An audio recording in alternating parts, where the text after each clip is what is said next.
our topic is all about factoring general trinomial in the form of ax squared plus bx plus c, where a is not equal to 1, or the value of a is more than 1. Okay, so we're going to follow the slide divide method. Okay, maraming klase ng method to find the factors of the given trinomial if the value of a is more than 1. But this is the easiest way, the slide divide method. Okay. Okay, so example, the given is, we have 6x squared minus 19x plus 15. Step 1, we need to slide. So we need to slide the leading coefficient to the constant, or just simply multiply the leading coefficient to our constant. So this will become 6 times 15. What is the answer?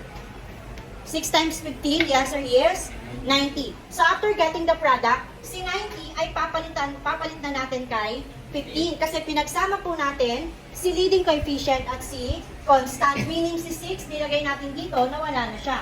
So ang magiging new equation natin ay x squared minus 19x plus 15, papalitan mo ng 90. Para bumalik tayo sa lesson kahapon.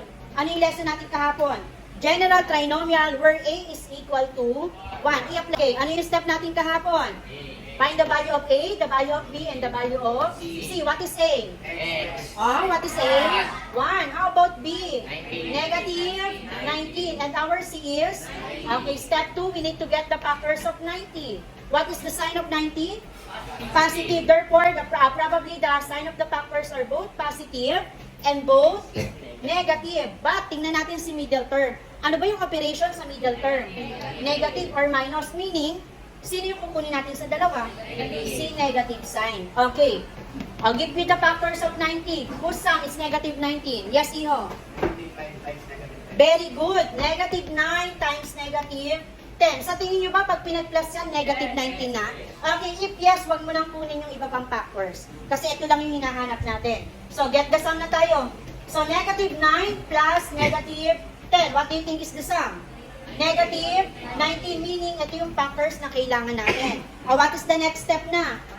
Okay, 2 parentheses. Okay, inside the parentheses, copy the given variable, which is x. Then, what are the two factors? Negative 9 and negative.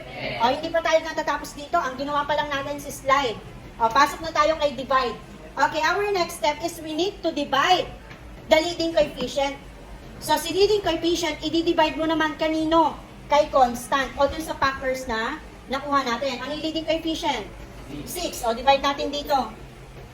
O, sa tingin nyo ba, pwede natin i-divide si 9 kay 6?